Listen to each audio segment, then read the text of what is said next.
Hi, friends. Today's Papa Positive is all about the ego. It's been a while since I've been on here. I guess I got lost track of time with 2020 being the way it is, but here we are. So, I'm reading this new book, Think Like a Monk by Jay Shetty, and he's like an Instagram influencer, but I won't diminish him to just that. He actually was a monk for a couple of years and then took what he learned and turned it into a speaking career, and then also now as an author, and kind of sets the tone and stage for what it was like to be a monk, but then also what you can learn by living in that environment and mindfulness and meditation. So that being said, I was eager to read it. Came out maybe a week ago or so, and it's just been like a breath of fresh air to read it. A lot of the stuff and principles you can apply to everyday life and things that we know, but then more importantly, he also touches on some very helpful kind of things that we already know that we probably need to be reminded of, like meditation, mindfulness, quiet time, quiet space, like the reasons why people get up at 5 a.m. and just have the space and the time to just think, why you should try to master your day and yourself. He talks a lot about the ego, though, and this got me thinking because it talked about how the ego is the part of us that basically says, you know, I'm doing everything right, I don't need to change. Real. I'm doing everything right, I don't need to change. That's what the ego would say to you. The ego won't let you grow. The ego won't let you desire growth because you're so busy thinking that you're doing everything right.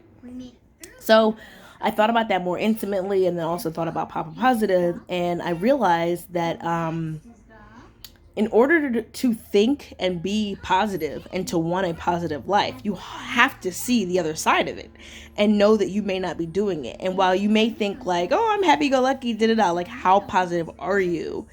What is your ego stopping you from doing in terms of being positive? And where do you have areas and room to grow in terms of your ego? So I thought about this because for myself personally, like I get like on a self-help loop, as you guys probably know, and it's fun, but it's not going to be, that impactful if I don't actually use the materials to try to grow. So I've got some challenges ahead, and every month I try to challenge myself to do something new. But the major takeaway is like the constant growth is denying the ego. It's telling yourself like, no, I want to do this for myself. I'm not doing this try to impress anybody. I'm not trying to do this to make other people like me better. I'm doing this for the love and support of other people as well as myself. Self-love is part of the ego. And so the best quote that came out of the book so far, I'm not even finished with it, but I'll have to say like the best part of it for me was identifying one of the things he said in the very beginning was, we think of ourselves the way we think other people think of us. So if you're constantly judging yourself and saying, oh, they think about me. No, that's how you're treating you. That's how you think about you. I walk around sometimes as like, quote unquote, new mom of 3. Yes, I have 3 kids, and I still feel like a new mom because my youngest is 2 and my oldest is 6. Like, it's still new to me. 6 years as a mom is like baby years to me. I mean, you can get a PhD in 7, so I don't think I've mastered it yet, is what I'm saying. And that allows me to be humble. But at the same time, I play this game to myself all the time where I'm like, oh my gosh, I'm like damsel in distress mom, right? This is me being 100% transparent. Damsel in distress mom came about because I just felt like I was always running around doing stuff here and there, never really able to do one task at a time. I work from home. It was always messy. I'm looking for this perfect space and all this stuff. I wanted adult furniture, even though my furniture is adult. It's just kids have, ransacked the place and it looks weird now. So that's fine. But it was my ego, or it is my ego that tells me that I'm not doing a good job. It's my ego and my mindset about what I think others think that is actually preventing me from true growth, because my heart of hearts, I'm doing the best I can. But I'm assuming the society is looking at it like, here comes the damsel in distress.